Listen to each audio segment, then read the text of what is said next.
Good afternoon, Ampt mountain bikers. How you doing today? Welcome to the Ampt channel. Today we're going to be doing an interview with Adam Shirlock.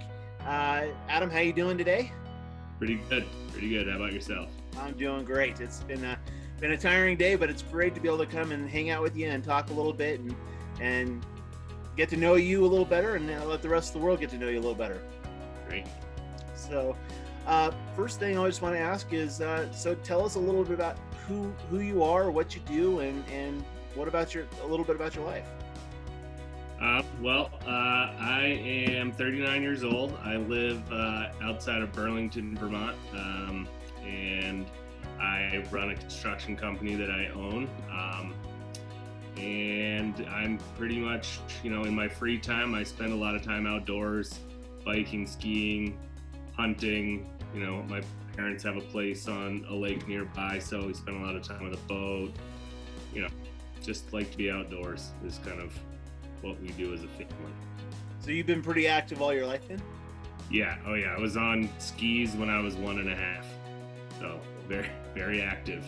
Nice. Yes. Nice. And you're a mountain biker as well? Yeah, I started biking, I don't know, probably, sorry, a little cat there. I started biking probably 7 years ago, I would say, and it was one of those sports that I always really wanted to do, but it's not a cheap sport to get into, and and I didn't really have like a lot of friends that were into it, and then I ended up meeting a group of guys that were, skiers and bikers, and it kind of was like a natural thing to get into once I started doing that. What type of biking do you do? It's mainly cross country, I would say, trail riding. Vermont, we're very lucky. We have a lot of trail networks and a lot of different types of riding. I downhill a few times a year. We have a resort down in southern Vermont called Killington. We like to ride. It's pretty awesome. Nice. Okay. Yeah. So it's, the local trail. I have some trails right outside my back door that is probably about 10 miles of riding. A lot of really good technical terrain. Most of the stuff around here is all hand built, but there are some networks within an hour that are, we have plenty of machine built around too, but most of the riding in my town. You got some decent elevation out there? Yeah, so I would say the longest ride around us is probably close to 1,500 vertical feet. Okay, that's so good. It's pretty good. The climb it's you're climbing all of that too. This trail called Schneider's, and it's a brutal climb and a very fun downhill. You get down a lot faster than you go up. Right. No, I know that. Yeah. So tell me a little bit about your business. You said you're doing construction. You got your own construction business. So you're doing like homes or are you doing more commercial related, or how's mainly residential custom homes. I have a business partner that's an architect, and we have more of like a modern flair on the type of work we do. We do a little bit of everything, but we usually build one house a year and then do a few remodels along the way. So I take it you're out on job sites quite a bit then. Yes, I was until my injury has kept me off them for a little bit. Yeah. But I'm starting to get back out there. So that's, it's good. It's actually been work-wise, I was kind of in the field too much before my accident and really needed to kind of step back. So there has been a little silver lining there that it has given me more time to be in my office that I really needed to do. So tell us about your accident. What happened? So I had a hunting accident. I was climbing into a tree stand. Sorry, my cat likes to be the center of attention. Yep. Anyways, I had a hunting accident. My rifle accidentally went off when I was climbing into a tree stand, and it basically shot me in the ankle, kind of through the whole thing, and kind of wasn't much left. So after a day or so in the hospital and a bunch of different chats, made the decision to amputate below the knee on the left leg. And how long ago was that? That was just over 5 months. 5 months. So very, very recent for you. Very, very recently. Yes. Yeah. And how are you doing? I'm doing, all things considered, I think I'm doing pretty well. My doctors think I'm crazy. They all keep telling me that I shouldn't be where I'm at yet, but I'm not. You're an active person, and it's like we're not meant to sit around. No. So when they told me that they thought I'd be skiing in April if I was lucky, I was skiing in February. Nice. And my goal when I was in the hospital was to get back onto my bike in some form this summer. That was kind of like the goal I set for myself when I was in the hospital. And 2 days ago was my 5th ride, and I rode like a real trail network, which was Nice. awesome. Not just the roads around or short stuff. It was a real ride. I want to come back to that. I have some questions on that, but I want to stay with your accident and everything. So tell us a little bit about what you have been going through. You and I have spoken for several months now. You reached out to me, which has been awesome. I really appreciate you reaching out. And so many people in our position who have gone through amputation, they struggle. They have a lot of mental or emotional and obviously physical difficulties they go through. When you and I talked, you hadn't had much of the mental and emotional side issues at that point. Has that changed? Are you still just raring to go? I mean, I have my ups and downs, I would say. I definitely, I definitely have my days that are better than others. Being cooped up for 3 months, 4 months was really challenging for me. Every day is another day, and it's hard to, it's, for me, it's easy to make that's like with my biking and everything. It's like I rode my bike the other day, and it was great to be out on my bike.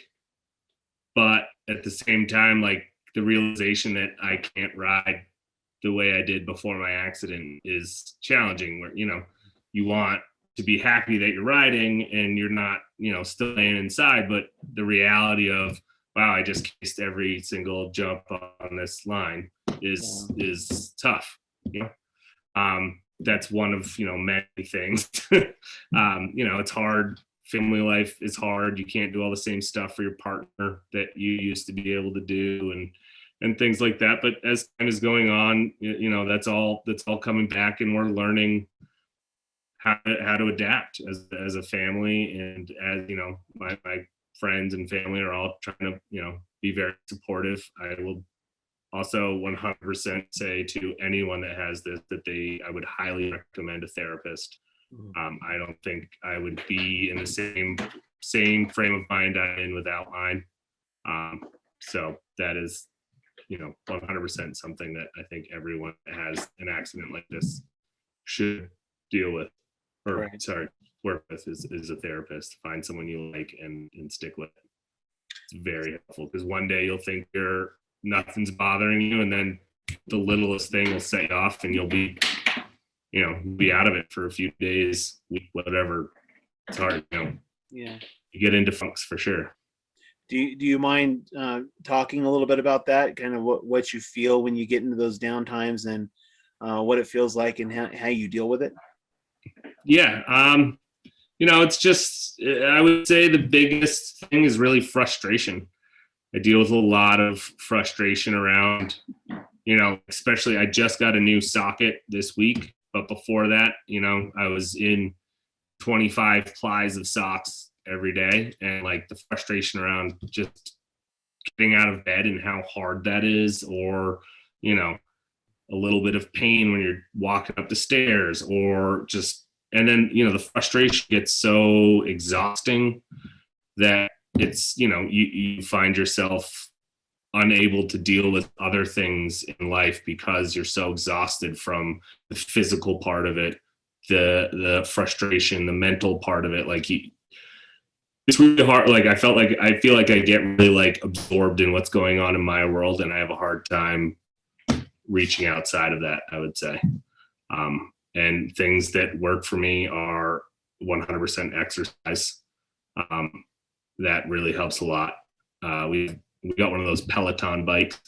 It's pretty awesome being able to just kind of, I need to get away and I'm going to go downstairs and work out for a little bit. Ride my bike, ski.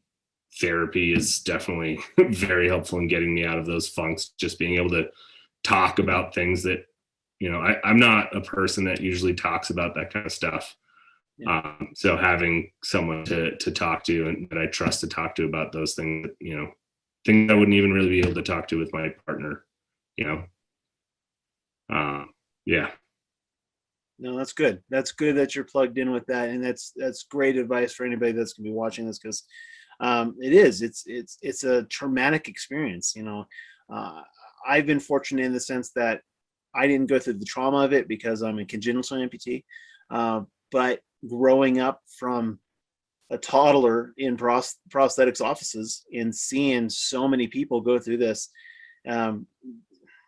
I've heard stories my entire life about people losing limbs, and gosh, I can't even think how many I know, but each of them are unique, and each person is unique in how they deal with it and how they handle it. So it's great, because even though maybe it's not one size fits all for everybody, how you're handling it might help a couple hundred other people that are like you, and that's what they need. So that's great input, and I appreciate that. Yeah. I mean, the other, really important stuff for me is I have a very supportive family. My wife has been amazing. Friends have all been really helpful. I live in a very small town, and people have been really helpful, especially when I first got out of the hospital. Like the amount of support that, friends, family, everyone around me really, really brought was, it really helped bring you, I'm trying to think of the word to describe, it just helps you realize that, what's happening to you isn't the end of the world, and that there are all these good people around you. And it helps you motivate to get back to, trying to live a normal life again. Right. It's absolutely true. So you said you're married, and you have children, or a child? Yep. I have one son, Henry. He's 5 years old. Yeah. And how did they respond? I mean, how did they handle the whole situation? It's obviously traumatic for all of us, I would say. My wife has been amazing. She really stepped up and really took care of me. I was pretty well, couch bound for a couple of months, and we have, chickens, dogs, cat, we got it all. She stepped up. All the things that I do, she did, and didn't really complain about it at all. She's really been a rock for me. My son has been amazing. I mean, I'm sure you are aware of this, but like children in amputation is really amazing to me. Like, we have a really cool ski community. I live about 20 minutes from the local ski resort, and like all the kids when I started skiing were like so pumped up and just so excited, and the questions that come out of them is it brings so much joy to me to watch. What's with your robot leg? Yeah. Yep. That thing's cool. And kids are great because I think a lot of times, and I've run across this a few times, where an amputee, it messes with your mind so much, and you get very embarrassed almost of the whole situation, or can be that way, that when anybody even brings it up, it can be, they like, I'm offended. Why are you asking me this?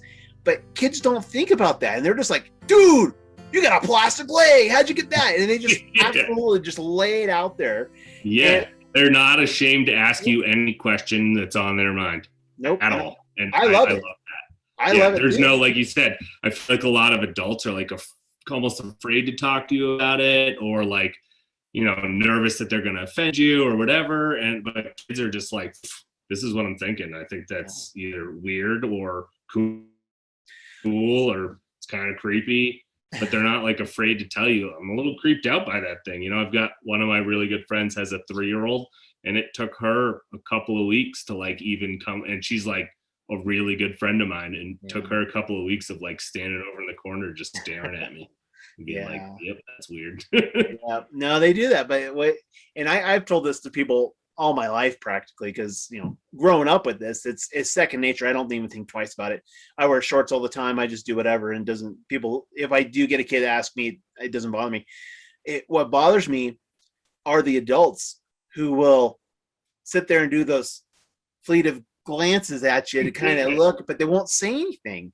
Yeah. And I mean, I'll take the opportunity. If I notice something, I'm like, I'll say, "Hey, how's it going?" And then I'll broach a subject with them if I need to. But it's actually kind of an interesting thing that I've found since the beginning is the whole thing in the industry about like trying to make the prosthetics look like they're real legs, and like how I have a nude colored foot. I'm like, it's obviously not a foot. Yeah. Can't it just be like black and match the carbon fiber? Why? Like it's hysterical you bring that up. It's absolutely hysterical to me, because I grew up with cosmetic feet all my life. Like, I had shells, I had covers, everything to make it look normal, but I didn't even care about it. It didn't really matter to me. I think it was kind of my mom's thing. She wanted me to try. She felt that I needed to look normal, so she wanted me to blend in. And I'm the one in college taking a knife and shoving it into my leg to scare the crap out of people walking down the thing. It didn't matter to me. But I'm at a point in my life now where I'm exactly where what you're saying. I'm like, okay, I want the cool cover. And why do I have this fake shell? I want a black shell, which my leg, I just found out they have a black shell. So I'm trying to get one ordered. Oh, right. So, right. That's awesome. Yeah. So I absolutely. That's like the liners, everything. I'm like, why is this nude colored? Like, it's just going to get dirty. The socks. Why are they white? Like, it's already filthy. I've only had the thing for a month and a half. They have black now. Wow. I was actually talking to my wife and my son the other day that we might get together and tie-dye them all just to do something fun. No, talk to your prosthetist, because they do come in black now. Because and again, I've been an amputee for 45 years almost. And this is my first leg I'm wearing where I've got a black sock. I've got a black acrylic sock down in under the foot shell.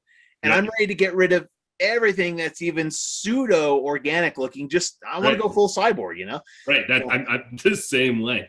My brother-in-law is actually was a tattoo artist for a long time. He's not anymore, but he worked in tattoo shops, and he draws these, what they call biomechanical tattoos. Nice. Have you seen that before? It looks like robot parts on the inside of your skin. Yes. And I was thinking about having him draw me something so that like my leg looks like that, and then when I pull the leg off, maybe have a real tattoo on my leg that matches it so it looks full cyborg. But that's cool. I don't know. Cool. I don't know. That's a big commitment for me. I don't have any tattoos or anything of that nature, so it would be a full departure. What you do though, I don't either. So what you do is you have them start out on your prosthetic, and if you like it, then you go to the skin.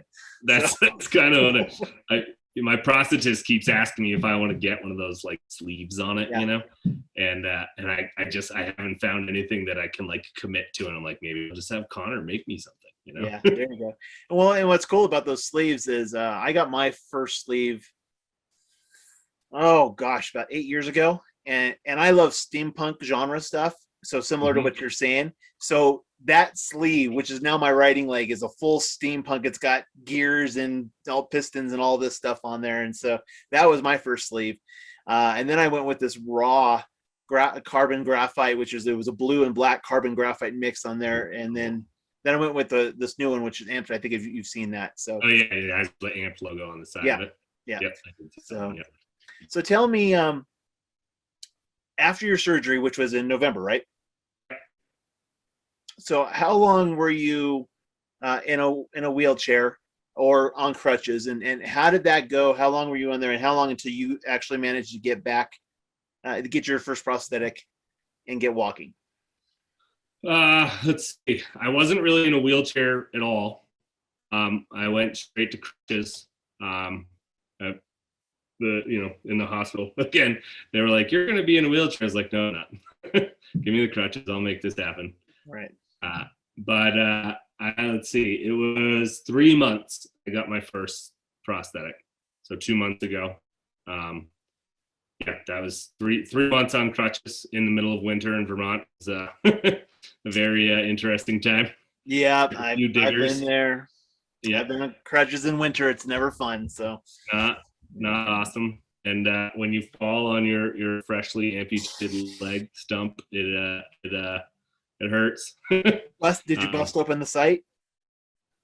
I did not Ooh. somehow, Oh, but I took two really good ones, and it actually wasn't even outside; it was coming inside, and like the ice and stuff was on the bottom of the crutches, and they just like went out from underneath me. Oh.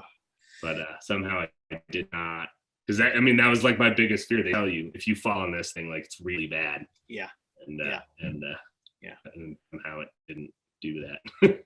Yeah, and I, the way that my stump was, I was born, I had a bone spur that ended up growing on the end, and my bones are fused. The fibula and tibula are fused at the bottom, and so I'm very, very sensitive at the end of that stump, and so I can't put any pressure or anything. And if I hit it, oh my gosh, I shriek.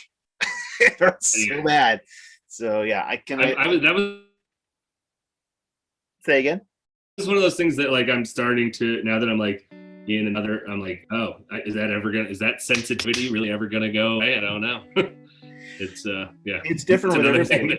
Yeah, nerve pain is right there with one of those things where I wonder if it will, and every story I read is it might or it might not go away. Yeah, So, it varies from every person is a little different. So yeah. So you got your new leg, your first leg in February. Yep. And how long until you were getting very active on that leg? Let's see. I got it, and I got it like on like a Monday or Tuesday, and that Saturday I tried to go snowshoeing in my backyard. How'd that go? I made it out. I would say maybe 1/10 of a mile, which took me, a while. And I probably should have turned around much before that. It was, uneven ground was something, and just I was everything was atrophied. Still is 5 months later. Yeah.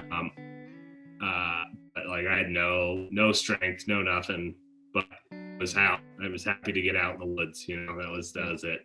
I'm lucky we have some land out behind my house with some Nordic trails and stuff like that on it. So we got out on a trail and walked a little ways in snowshoes, and yep, that was it.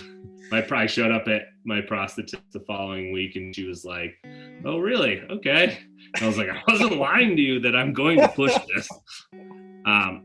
So that was that week, and then the following week I did a adaptive ski program at a local ski area. Very cool. Once they 2 weeks in, she gave me the okay to both my physiatrist and my prosthetist both told me I was cleared to try and go skiing, and I went, and it went way better than I expected. I've never been so scared in my life to ski down like a 1/2 degree slope. But so after a couple of runs, it was great.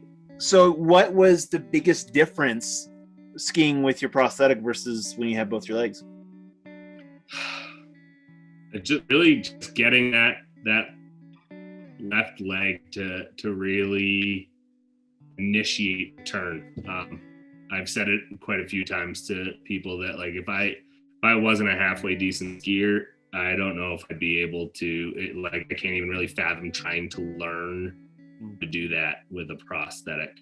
Like knowing that as long as I got my ski on edge, I'd be able to stop myself. Like having that, because it was scary. Like just not knowing if I could control myself and all those things. I started with 2 outriggers, so it was quad tracking. I still haven't decided if I'm going to stick with that or use poles. I've gone both ways so far. Yeah.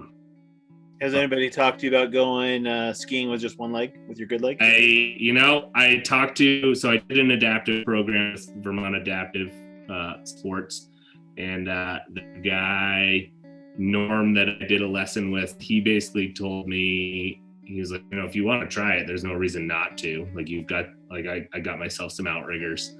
But he was like, honestly, if you can get to the point where you can use two edges, you're gonna be better off. Like you'll probably be better off. I haven't tried it yet. Just I'm a little leery of it, but I haven't taken any real big crashes yet, so I don't want to push the envelope too hard. Yeah. No, I skied a few times when I was younger. I think the last time I was out was when I was right out of high school. But I remember a few yard sales. Yeah. Going down and just, hey, there's my ski. Oh, there goes my leg. No, it's not my leg. Yeah. I have most of my crashes so far have just been like, you can't feel that leg the same way at all. It's kind of, you have to like learn how to interpret all the sensations in your stump now versus in your feet, which is and like that foot has just taken off on me, and I don't notice it until it's too late and there's no turning back, and that's been most of my. It's really interesting you bring that up because I've been working with a gentleman here in Estes Park who he's an AK, lost his leg to cancer last summer, and so he's learning to rewalk, and he's an older gentleman, so he's struggling to get there, but he's doing great. He's working his way through. He's taking a little more time, but one of the things he and I were discussing in the opportunity of helping him, he and I go out and we'll go to the local rec center and we'll walk a little bit. And so I'm just kind of asking him questions. And one question I asked him recently was, when we're walking across the track, there was a seam between the two carpets. And I said, Joe, can you step on that and do you feel it? And he's like, feel it? It's an artificial leg. And I'm like, yeah, but you can still determine uneven ground underneath you, something's under your foot through your stump. And he never thought of that before. And he's like, oh, and so he was started really actively trying to figure out and feel when he was stepping with that leg what he was stepping on. And you can tell the difference between carpet and dirt and gravel and linoleum wood and all that. Believe it or not, a lot of people just are their minds blown. But even though you're wearing a prosthetic, you still can figure out, you can determine, oh, I'm stepping on a lip, or my heel's higher than my toe, without even looking. You get to a point where you know. And I think that's really interesting that you've been an amputee and on a prosthetic for less than 2 months, and you've already started picking up on that stuff. Yeah, I mean, I would say I'm not sure that I can I know it's something that I need to do, I know, especially skiing, I can really I never really realized how much you really do with your feet skiing, I always knew you did, but once you don't have one, you're kind of oh, right. So now I have to figure out how to interpret all that information that's coming at me.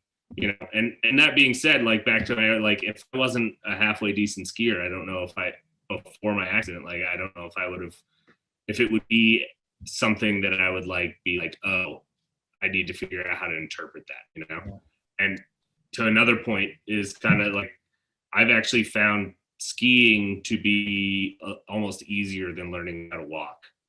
Oh, really? Yeah. It's I don't know if it's just something I've done so much that it just once I get that ski up on edge, I'm skiing, Right. It doesn't, and I think you and I were talking about this at one point, your foot's in a ski boot, it feels like you're in a prosthetic, right. There's not a ton going on in there. Mm-hmm. So once you get the ski up and going, it's skiing. And that's actually been part of the reason I've skied 25 times now. And one of the reasons I'm kind of into it all the time is because it's one of those times that if I get everything going the way it should, I don't really notice my leg. Mm-hmm. Whereas even just sitting here right now, I can feel it. I can feel the nerve and I can feel it throbbing. I can feel all those things.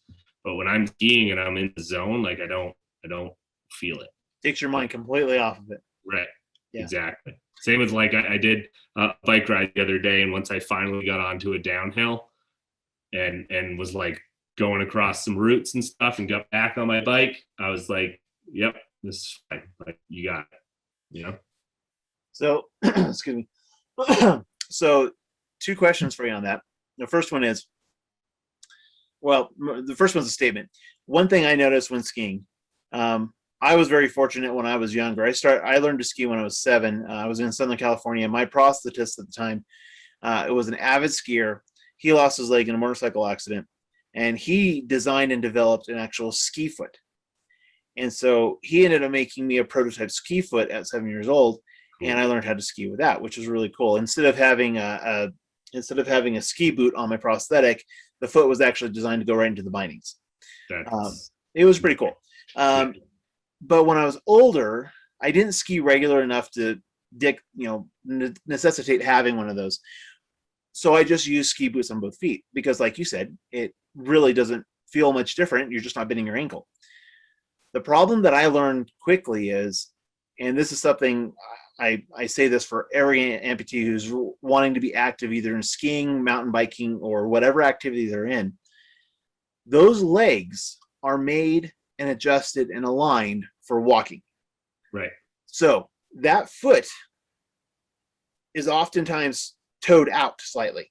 Yep. Because they want you to walk over the foot, keep your knee in alignment, keep your hip in alignment, so your foot's toed out. You go skiing with that foot, your skis are like this. Yep. So you're doing this all the time, which I'm sure you ran into quite a bit. Yes. So one of the things that you have to keep in mind if you're going to do those types of activities, you have to compensate with that. And that's something I highly recommend. You go to your prosthetist and say, hey, look, I want to go do this activity. How can we adjust my foot for that activity? In what way? And then you get to the level of activity that you and I are. And I know you, just in a couple of months, I know it's going to happen. You're going to go get a riding leg. You're going to go get a ski leg down the road. I'm demoing the BioDAP foot in the next month or so. There you go. There you go. The other day. So. Yep. So it's on my list. I'm already a couple of bike rides in, like you and I talked about. Is like, especially I did one of the trails I did the other day was very rooty, and my foot was just, like this one's locked in, and this one's just going like this, and I was like, yep, that's so that. And you and I talked about this before also, and that's another prime example of how these legs are designed for walking. These feet that we use, like I'm using the Phil Hour Pro. Yep. It's designed for massive amounts of energy return. It's designed to bounce and push back and help you walk. It is not designed for mountain biking. I mean, you get on the trail and you get in that route, and your foot starts doing this off the pedal. Yeah.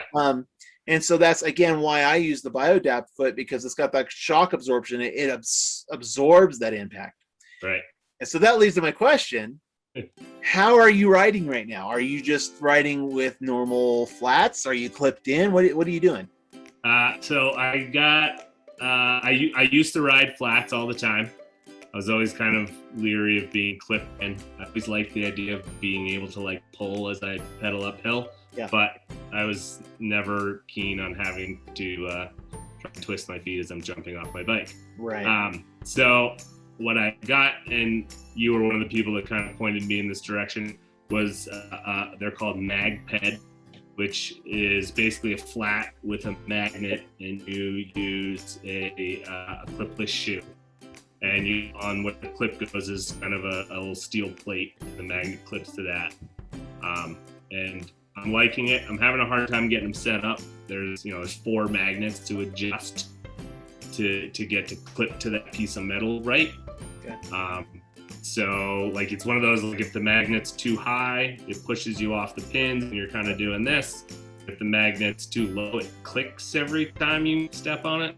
Yeah. Which it still works, but listening to that click as you pedal every single stroke it's frustrating. And those are MagPeds or MagPed? Yeah, I really like them. They're made in Austria, I think, or something like that.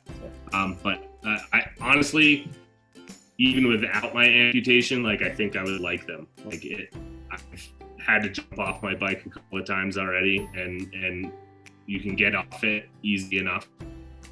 but you also still do get a little bit of that pull right as you're coming up, which it's is enough to give you security to know that your foot is not sliding or migrating off the end of your pedal. right. Because the same thing, like I was saying with skiing, is like I can't tell where my foot is when I'm riding. You know, I don't really know. Yeah, and that's I mean, even with 45 years of experience doing this, I don't either. Right. When you're riding down that fast, I mean, you can if you have time to think about it, you're like, my foot doesn't feel like it's in the right spot because you get used to it. But when you're in the heavy, rough terrain, your mind's not there. Your mind's on, am I going to wipe out on that next rock in front of me? Exactly. Right. So yeah, they're great, and I love them. I haven't used the mag pads. I've been working with mag lock, and I love the grip on those. They're one's just like a big steel plate. No, there's a plate on top of it, but underneath is 6 neodymium magnets, and so you can actually remove magnets to have less anchoring, or so you can get up to 6, or you could take some out, and then you still get locked in, so you can have less or more power. I just leave it full strength. And is it the same thing? Like you have a clipless shoe with a little steel plate on it? Yep, that's exactly right. All right, cool. Yeah, so I love them. I mean, I love the fact that my biggest thing is when I first started riding, I started with flats. Yep. And just wasn't working. So I went to the local bike shop. I said, look, I need something to hold my foot on the pedal. And he's like, well, here's power straps. And so they took all my pedals and they took this big leather strap over the top of the pedal, and you slide your foot in, and the strap goes over, and you kind of crank your foot over, and it kind of holds your foot in place.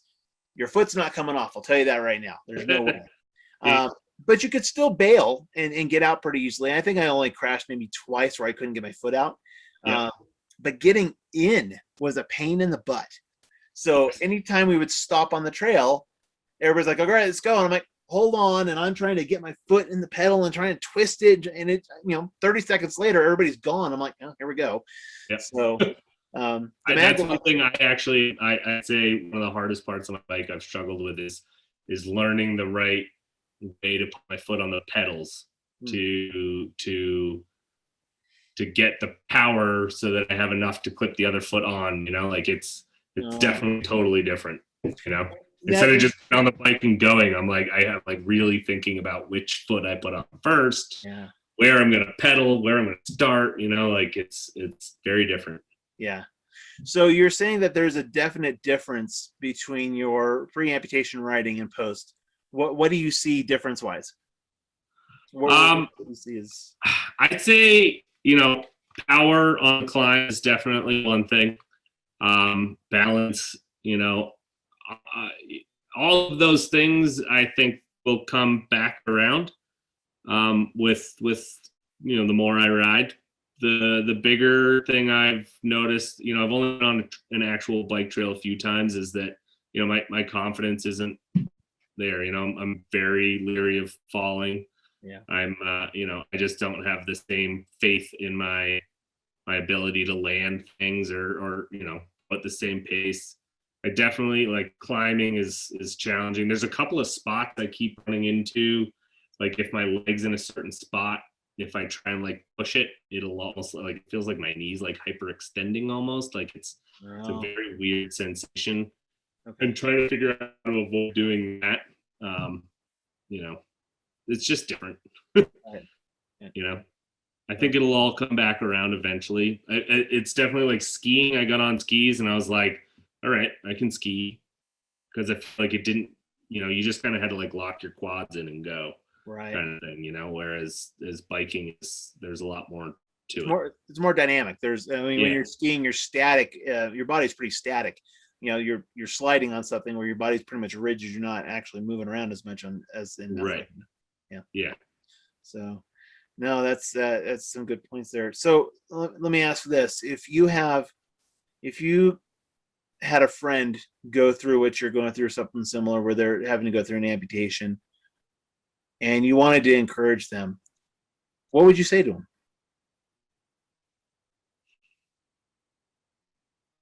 It's a good question. What would I say? I would probably say, you're going to get through it, man. Like, just, some days are going to suck really bad. and you're gonna think that you're never gonna get through it, but you will, and you'll get to the other side, and it'll be different, but it'll be okay. That's what I and I would say don't be afraid to ask people for help. I would say I'm not a person who is very good at asking people for help, and I always am. This has pushed me in that realm. I would say that I'm not. I would say that yeah, stumbling now. It's okay. Yeah, yeah. That's a good question. I don't know. And it's a question that I should ask myself, because this outreach Ampt is aimed at helping Yeah, you. right. You're brand new to this community. I said this to you when we were talking about doing this interview, and I was like, I don't do interviews. It's probably the first interview I've ever done. Yeah. Like there's not a lot of information out there, or like interviews with people that are newly amputated. It's you're alone a lot at the beginning of this, a lot, and you're in your head a lot, and having something to look forward to, biking, skiing, hiking, whatever anything, getting to spend time with your family, anything, is something you just, you'll get back to it, find something to, cool. Don't focus on the negative, try and be positive. Awesome, Adam. Thank you so much for your time on this. This has been a great time talking to you.